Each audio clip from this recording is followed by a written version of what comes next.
الحمد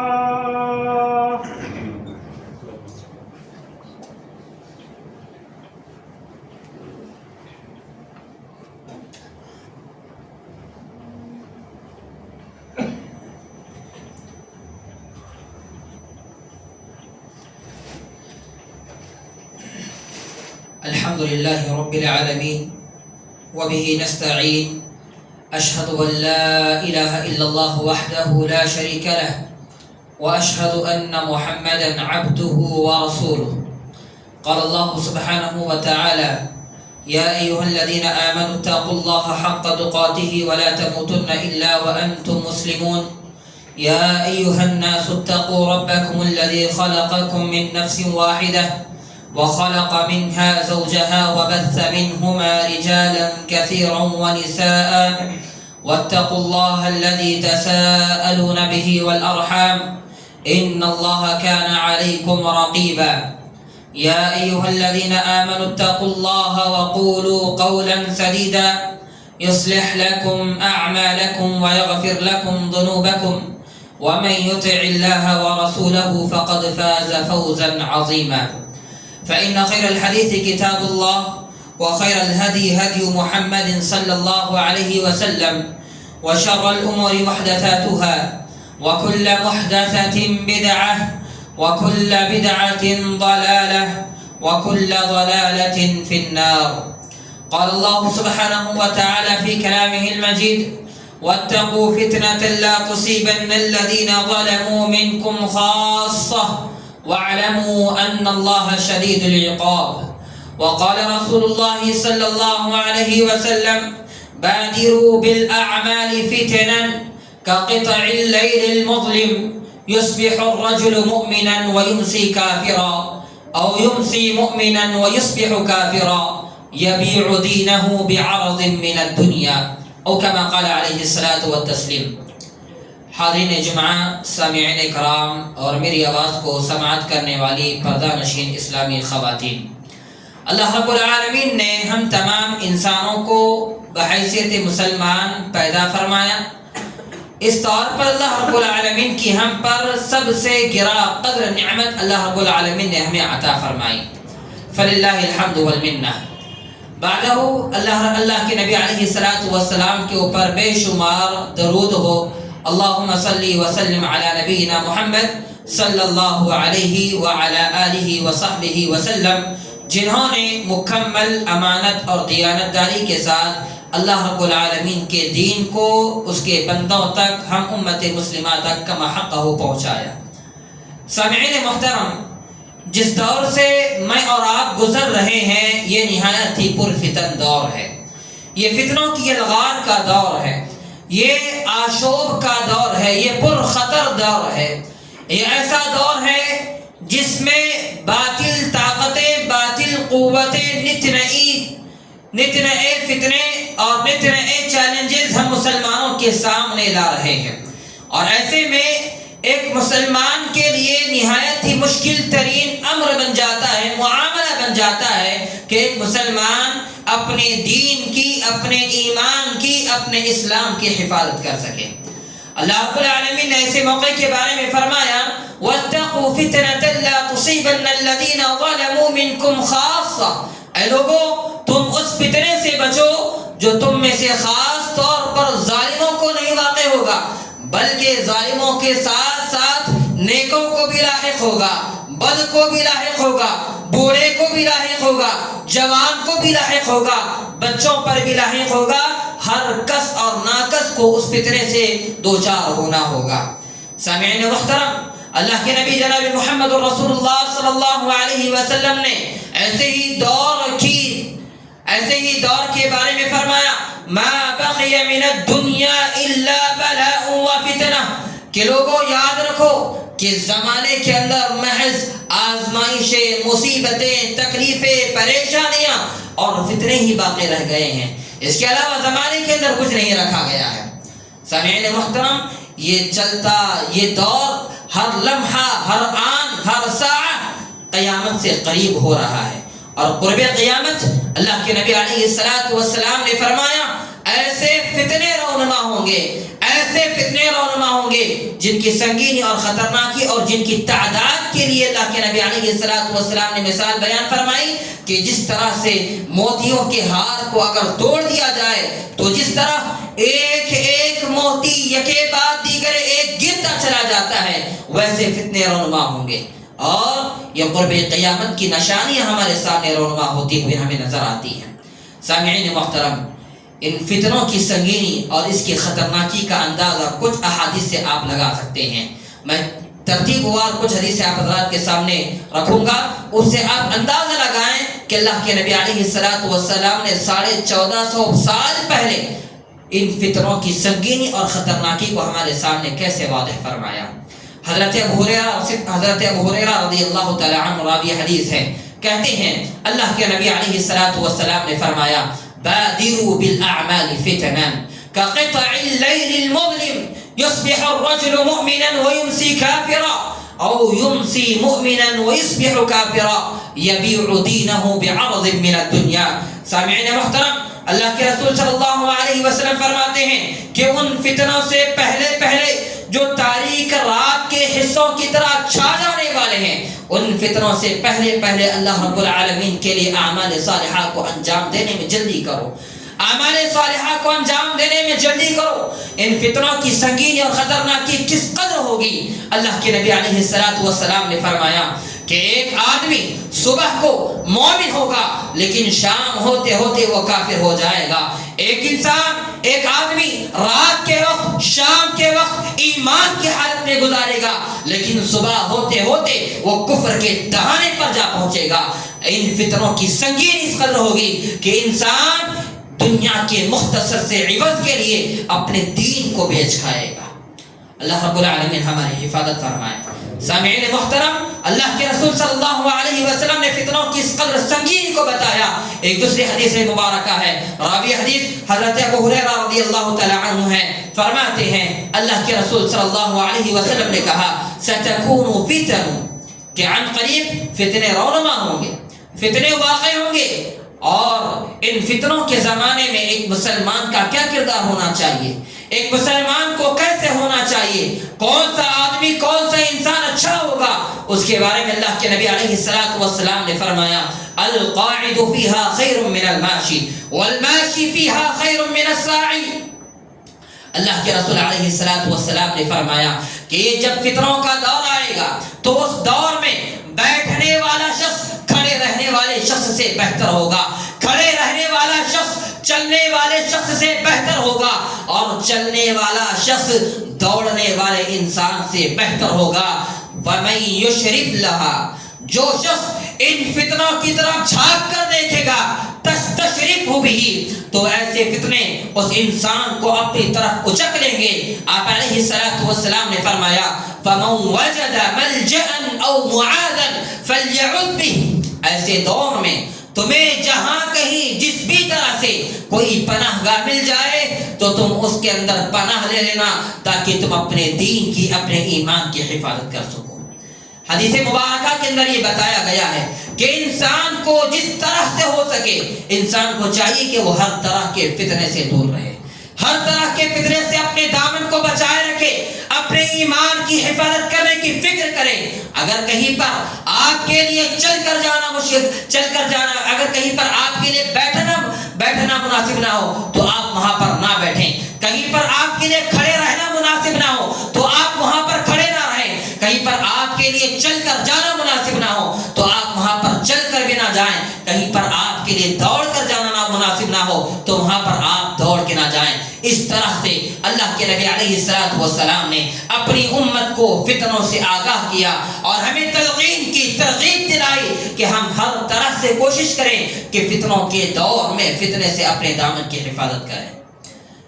حتیٰ کہ اللہ کے نبی علیہ السلام کے بارے میں حضرت اسامہ بن زید رضی اللہ تعالی عنہ فرماتے ہیں اشرف النبی صلی اللہ علیہ وسلم علی اتم من الاطام، اللہ کے نبی علیہ السلام ایک مرتبہ مدینہ کے ایک بلند ٹیلے پر کھڑے ہو گئے اور لوگوں سے کہا هل ترون ما ارى، اے لوگوں کیا جس چیز کو میں دیکھ رہا ہوں کیا تم اس چیز کو دیکھ سکتے ہو، کیا تم اس چیز کو دیکھ رہے ہو؟ اللہ کے نبی علیہ السلام نے فرمایا انی ارى الفتن، اے لوگوں میں فتنوں کو دیکھ رہا ہوں، تقع خلال بیوتکم مواقع القطر، اے لوگوں میں فتنوں کو دیکھ رہا ہوں کہ فتنے تمہارے گھر میں ویسے نازل ہو رہے ہیں، تمہارے گھر کے اندر فتنے ایسے واقع ہو رہے ہیں جیسے بارش کی بوندیں گرا کرتی ہے۔ یہ فتنوں کی سنگینی اللہ کے رسول علیہ السلام نے اپنی امت کے سامنے رکھی کہ جس قدر بارش کے قطرات یکے بعد دیگر ایک آتے ہیں، اتنی زیادہ تعداد میں آتے ہیں جس سے بچنا کسی ایک عام انسان کے لیے کسی کے لیے ممکن نہ ہو سکتا ہو، ایسی ہی صورت میں فتنے لوگوں کے گھروں میں واقع ہوں گے۔ اللہ رب العالمین ہم تمام کی حفاظت فرمائیں۔ سامعین محترم، ان فتنوں کے دور میں ایک مومن کے لیے، ایک مسلمان کے لیے اپنے ایمان کی حفاظت کرنا کس قدر مشکل ہوگا، اور جو چیز جس قدر زیادہ جتنی زیادہ مشکل ہوگی اتنی ہی زیادہ اہمیت کی حامل ہوتی ہے، اتنی ہی زیادہ اہمیت کی حامل ہوتی ہے۔ اللہ کے نبی علیہ السلام کی ایک حدیث مبارکہ سن لیجئے۔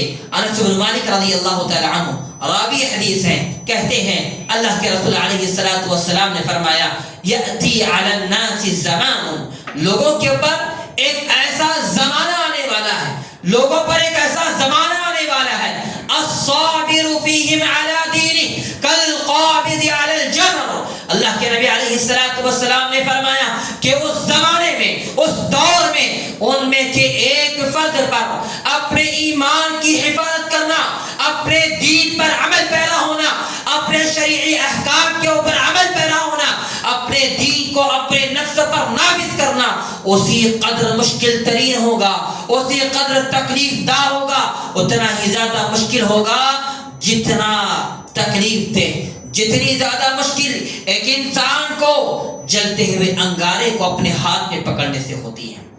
کیا کوئی انسان جلتے ہوئے انگارے کو اپنے ہاتھ میں پکڑ سکتا ہے؟ ہرگز نہیں پکڑ سکتا۔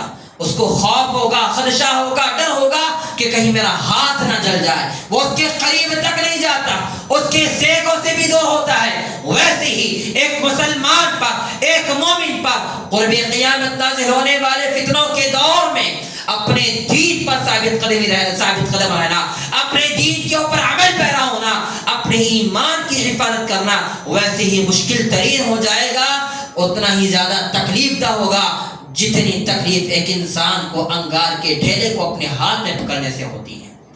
سامعین محترم، فتنے کیسے ہوں گے؟ فتنے کس طرح سے ہمارے سامنے آتے ہیں؟ کیسے کیسے فتنے ہمارے معاشرے کے اندر پائے جاتے ہیں؟ اس کے بارے میں چند چیزیں آپ حضرات کے سامنے آپ حضرات کے گوشے گزار کرنا چاہوں گا۔ سب سے پہلے اللہ رب العالمین کی اللہ تبارک و تعالی نے سورۃ آل عمران آیت نمبر 14 کے اندر متعدد فتنوں کو اور متعدد شہوات کو ہمارے سامنے بیان فرمایا۔ فتنوں میں سے ایک عظیم ترین فتنہ ہے شہوات کا فتنہ۔ فتنے دو طرح کے ہوتے ہیں، ایک شہوات کا فتنہ ہوتا ہے اور دوسرا شبہات کا فتنہ ہوتا ہے۔ شبہات کے فتنے انسان کے دل پر ضرب لگاتے ہیں، جس سے انسان دائرہ اسلام سے خارج ہو جاتا ہے، اس کا ایمان تہس نہس ہو جاتا ہے، اس کا دین تباہ و برباد ہو جاتا ہے۔ اور اسی طرح سے شہوات کے فتنے اس قدر سنگین اور خطرناک ہوتے ہیں کہ انسان کی عملی زندگی، انسان کے اخلاق، اس کے اطوار، اس کے عادات اور اس کے اسلامیات کے اوپر وہ حملہ کرتے ہیں۔ سامعین محترم، اللہ رب العالمین نے قرآن مجید کے اندر شہوات کے متعلق فرمایا زین للناس حب الشہوات من النساء والبنین والقناطیر المقنطرة من الذهب والفضة والخیل المسومة والانعام والحرث ذلك متاع الحیاة الدنیا واللہ عنده حسن المآب۔ اللہ رب العالمین نے فرمایا کہ لوگوں کے دلوں میں مرغوب چیزوں کی محبت مزین کر دی گئی ہے، اور وہ چیزیں کیا ہیں؟ عورتوں کی محبت، عورتوں کی شہوت، عورتوں کی خواہش، بیٹوں کی محبت، بیٹوں کی خواہش، اور اسی طرح سے سونے اور چاندی کے جمع کیے گئے خزانے، انبار جو دنیا کے اندر ہم مال جمع کر کے رکھتے ہیں۔ اللہ تبارک و تعالیٰ فرماتا ہے کہ یہ حقیقت میں تمہارے لیے فتنہ ہے، حقیقت میں تمہارے لیے فتنہ ہے. نشاندار گھوڑے اس معنی میں آپ یہاں پر سمجھیے کہ جس طرح سے ہمارے پاس بڑی بڑی بہتر سے بہتر سواریاں، ہم چاہتے ہیں کہ ہمارے پاس فراری ہو، ہم چاہتے ہیں کہ ہمارے پاس BMW ہو، ہم چاہتے ہیں کہ ہمارے پاس دنیا کی اچھی سے اچھی برانڈ والی کار اور ہمارے پاس عمدہ ترین سواری ہو. اسی طرح سے عرب کے اللہ کے نبی علیہ السلام کے زمانے کے اندر گھوڑوں کا معاملہ ہوا کرتا تھا. اللہ رب العالمین نے اسی چیز کو بیان فرمایا ہے. والخیل المسومہ، نشاندار گھوڑے، یہ حقیقت میں فتنے ہیں میرے بھائیوں. اور اسی طرح سے والانعام، چوپائے مویشی، جانور، جس کے پاس جتنے زیادہ جانور ہوں گے وہ اتنا زیادہ مالدار ہوگا، وہ اتنا اپنے معاشرے کے اندر، اپنے قبیلے کے اندر عزت دار سمجھا جاتا تھا. اور اسی طرح سے والحرث، کھیتی باڑی، زمین، جائیداد، یہ ساری کی ساری چیزوں کو اللہ رب العالمین نے فرمایا ان چیزوں کی محبت انسان کے دلوں کے اندر ودیع کر دی گئی ہے. اب انسان ان چیزوں کو حد میں رکھتے ہوئے استعمال کرتا ہو تو حقیقت میں یہ چیزیں اس کے لیے انعام ہوگی، نعمت ہوگی. اگر اس میں پڑھ کر اپنی آخرت کو گوا دے، رب سے غافل ہو جائے، حقیقت میں یہ انعام اس کے لیے زحمت ہوگا، اس کے لیے یہ نعمت زحمت ہوگی اور عذاب بن کر اس کے سامنے آئے گی. اللہ رب العالمین نے فرمایا ذالک متاع الحیات الدنیا، یہ دنیاوی سامان ہے، یہ دنیاوی مختصر سامان ہے. واللہ عندہ حسن المآب، اور حقیقت میں اچھا ٹھکانہ جو اللہ رب العالمین کے پاس ہمیں ملنے والا ہے. سامعین محترم، یہ تھی شہوات سے متعلق اللہ رب العالمین کی بات. اس کے بعد شبہات کے فتنوں کے اندر کیا چیزیں آ سکتی ہیں؟ گمراہ کن نظریات اور باطل عقائد، انسان کے افکار کے اوپر ضرب لگانے والی چیزیں، انسان کے عقائد سے کھیلنے والی چیزیں، انسان کے نظریات اور اس کے افکار کو جھنجھوڑ کر رکھ دینے والی چیزیں، یہ شبہات ہیں. اللہ کے نبی علیہ السلام کی ایک حدیث مبارکہ سنیے گا. حضرت نعمان بن بشیر رضی اللہ تعالی عنہ راوی حدیث ہیں، اپنے کانوں کی طرف اشارہ کر کے کہتے ہیں میں نے اللہ کے رسول صلی اللہ علیہ وسلم کو فرماتے ہوئے سنا. کیوں؟ تاکہ اپنی بات کے اندر پختگی پیدا کر سکے، تاکید اور مضبوطی لائیں. اللہ کے نبی علیہ السلام نے کیا کہا؟ ان الحلال بین وان الحرام بین. لوگوں دیکھو، یہ حلال بھی واضح ہے، حرام بھی واضح ہے. وبینہما مشتبہات، اور ان دونوں کے درمیان کچھ مشتبہ چیزیں ہیں، کچھ شبہ پیدا کرنے والی چیزیں ہیں. لا يعلمهن كثير من الناس، جن کو لوگوں کی ایک بڑی تعداد، بہت سارے لوگ جن کو نہیں جانتے، جن شبہات کو بہت سارے لوگ نہیں جانتے. فمن اتقى الشبهات استبرأ لدینه وعرضه، پس جو شخص ان شبہات سے بچ گیا اس نے اپنے دین کی، اپنی عزت و آبرو کی حفاظت فرمائی. فمن وقع فی الشبہات وقع فی الحرام، اور جو شخص ان شبہات کے اندر مبتلا ہوا، ان شبہات کے اندر اپنی زبان کو دراز کرنے والا بنا، ان شبہات میں اپنے ہاتھ پیر اور اپنے منہ میں اور اپنے منہ کو مداخلت کرنے والا بنا، وقع فی الحرام، اللہ کے رسول علیہ السلام نے فرمایا حقیقت میں ایسا انسان حرام کا ارتکاب کرنے والا ہے. اللہ کے نبی علیہ السلام نے اس کی ایک مثال بیان فرمائی، کہا کالراعی یرعی حول الحمى، اس چرواہے کی طرح جو اپنی بکریوں کو، اپنے جانوروں کو حدود کے کنارے کنارے چرواتا ہے، چراتا ہے. قریب ہے کہ وہ بکریاں یا اس کے وہ جانور اور حدود کو پار کر کر کسی اور کے حد میں داخل ہو کر چرنے لگ جائیں. اللہ کے نبی علیہ السلام نے فرمایا الا وان لكل ملك حما، ہر بادشاہ کا، ہر مالک کی اپنی کچھ حدود ہوتی ہیں. الا وان حما الله محارم، لوگوں یاد رکھو، سن لو، اللہ رب العالمین کی حدود اس کی حرام کردہ چیزیں ہیں. اللہ رب العالمین کی حدود اس کی حرام کردہ چیزیں ہیں. اللہ کے رسول علیہ السلام نے فرمایا الا وان فی الجسد مضغہ، اے لوگوں یاد رکھو، سن لو، جسم کے اندر ایک ٹکڑا ہے، جسم کے اندر ایک ٹکڑا ہے. اذا صلح صلح الجسد كله، اگر وہ ٹکڑا درست رہا تو انسان کا سارا جسم درست رہے گا. واذا فسدت فسد الجسد كله، اور اگر وہ ٹکڑا بگڑ جائے، خراب ہو جائے، اس کے اندر فساد واقع ہو تو انسان کے پورے جسم کے اندر فساد واقع ہوتا ہے. اللہ کے رسول علیہ الصلوۃ والسلام نے فرمایا الا وہی القلب، لوگوں یاد رکھو وہ ٹکڑا تمہارا دل ہے۔ اور جب شبہات کے اندر انسان مبتلا ہو جاتا ہے، گمراہ کن نظریات میں مبتلا ہو جاتا ہے، باطل عقائد کے اندر مبتلا ہو جاتا ہے، لوگوں کو پہچاننے سے عاجز ہو جاتا ہے کہ کون حق پر ہے کون ناحق ہے، کہ نعوذ باللہ من ذلک کسی کے لیے بھی شہادتوں کی گواہی دینا، کسی کے بھی لیے جنت کی گواہی دینا، کسی کے لیے جہنم کی گواہی دے دینا، کسی کے لیے حق کی گواہی دینا، کسی کے لیے باطل کی گواہی دینا، اس کے باطل کو نہ جانتے ہوئے، اس کے عقائد سے صرف نظر ہوتے ہوئے، اس کے افکار کو نظر انداز کرتے ہوئے، نعوذ باللہ من ذلک، اس طرح سے ایک انسان اپنے دین کو اپنے ایمان کو خطرے میں ڈالنے والا بن جاتا ہے۔ اللہ تعالی ہماری حفاظت فرمائے۔ سامعین محترم، یہ شبہات اس قدر خطرناک ہوتے ہیں کہ انسان کو دائرہ اسلام سے خارج کرنے کے لیے کافی اور وافی ہو جاتے ہیں۔ اللہ سبحانہ و تعالی ہم تمام کے دین و ایمان کی حفاظت فرمائے۔ سامعین محترم، اسی طرح سے دور حاضر کے فتنوں میں سے ایک عظیم اور خطرناک فتنہ سوشل میڈیا کا فتنہ ہے۔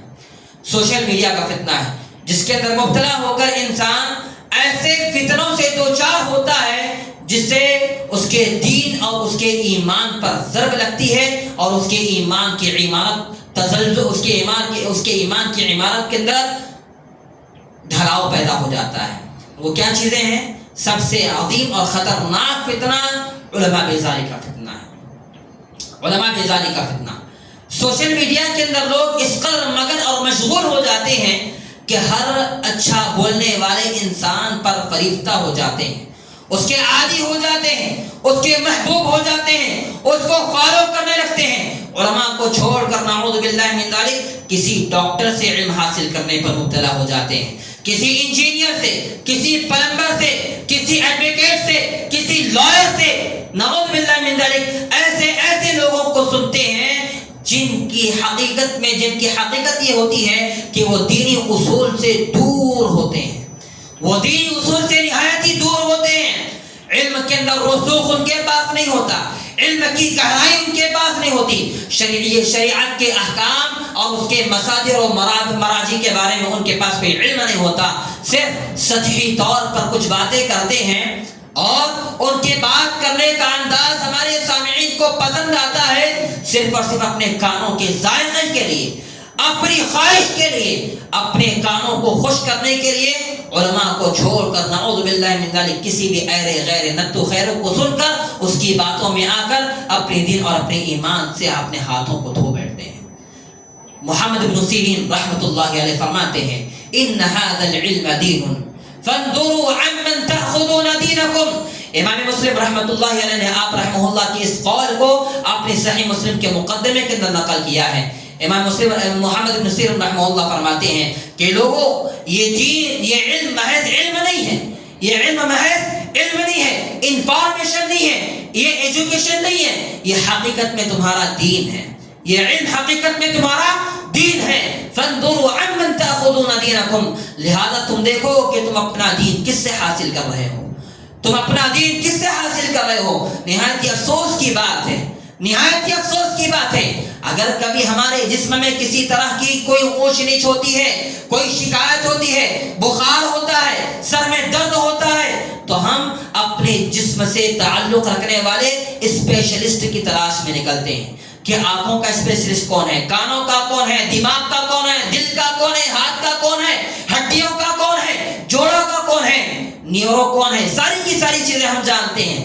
لیکن جب معاملہ دین کا آتا ہے تو ہم اتنی زیادہ غفلت کیوں برتتے ہیں میرے بھائیوں، اتنی لاپرواہی، اتنی سستی، اتنی کاہلی کہ ہم جس کے پاس سے دین مل جائے اس سے لے لیتے ہیں۔ میرے بھائیوں، دین کے اسپیشلسٹ کوئی ڈاکٹر نہیں ہو سکتا، کوئی ایڈوکیٹ نہیں ہو سکتا، کوئی لائر نہیں ہو سکتا، کوئی باڈی بلڈر نہیں ہو سکتا، کوئی کوئی نتو خیرہ نہیں ہو سکتا۔ اس دین کے اسپیشلسٹ، اس دین کو جاننے والے، قرآن مجید کا علم رکھنے والے، احادیث رسول کو سمجھنے والے، اس کی حفاظت کرنے والے، اللہ رب العالمین کے خیر کے متلاشی، اللہ رب العالمین نے جن کے ساتھ دین کے معاملے میں خیر اور بھلائی کا ارادہ کیا ہے، وہ حقیقت میں تمہارے مصلوں اور تمہارے ممبر و محراب کو سنبھالنے والے علماء ہیں، تم ان کی قدر کرو، ان سے علم حاصل کرو. اگر یہ نہ ہوں گے، اللہ کے نبی علیہ السلام نے فرمایا کہ قرب قیامت اللہ رب العالمین علم کو اٹھا دے گا.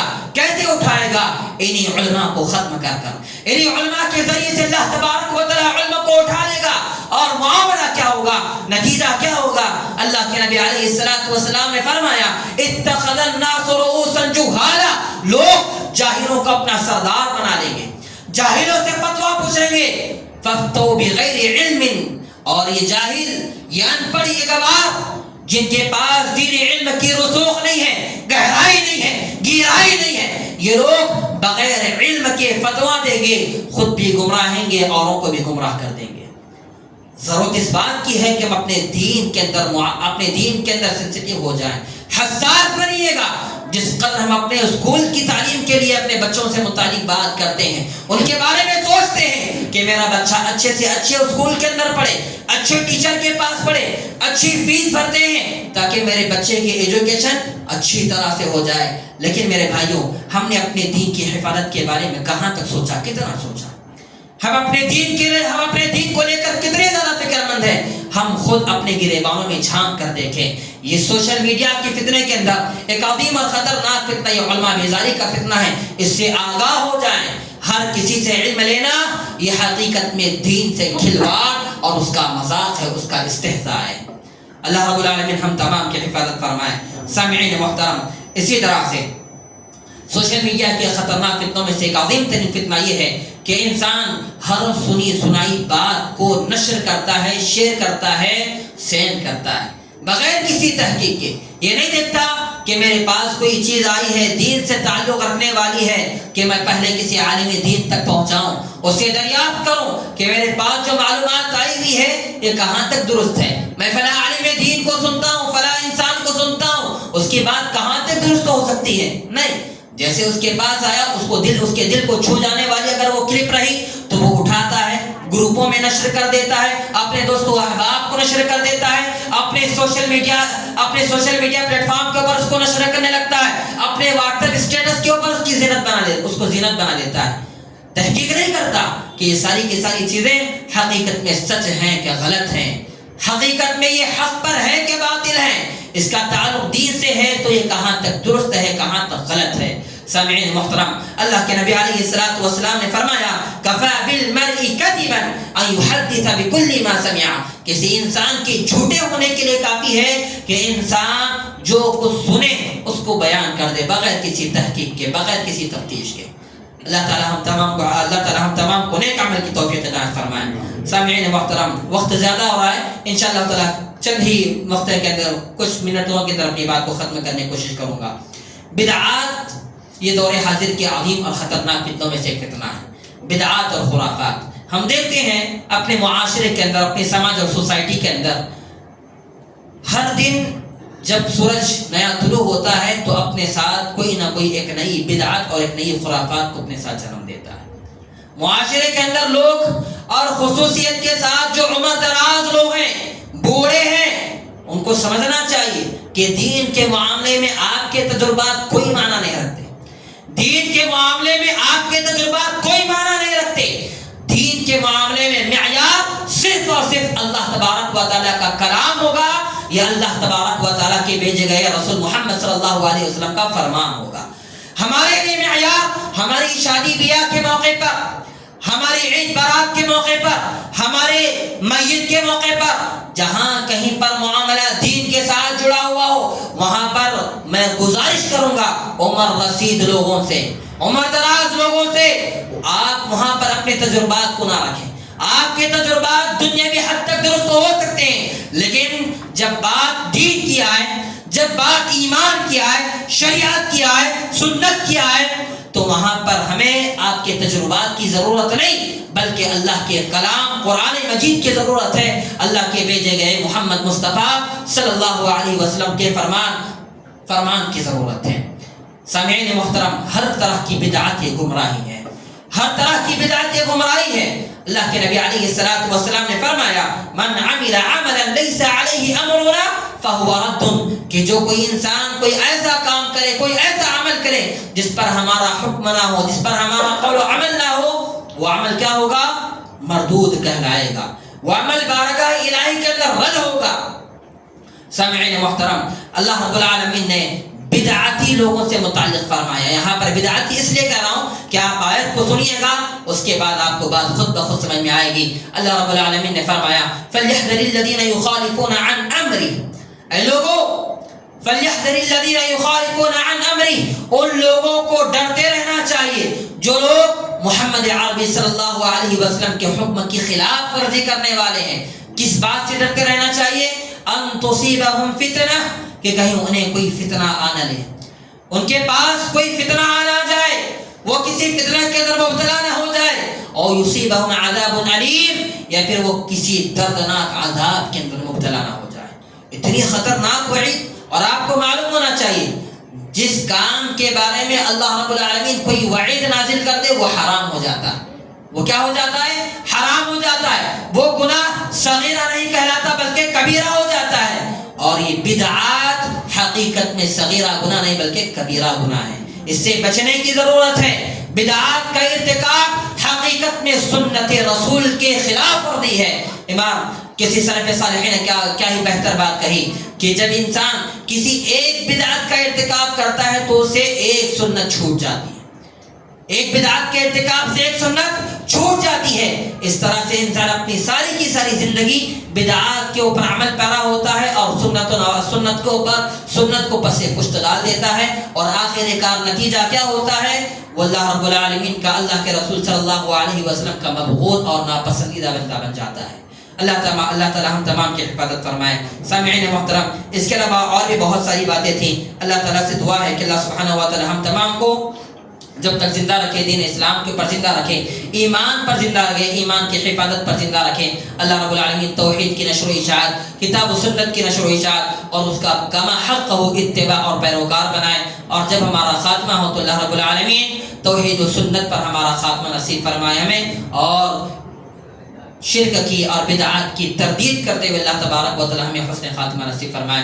آمین رب العالمین، وصلی اللہ علی نبینا محمد صلی اللہ علیہ وعلی آلہ وصحبہ وسلم۔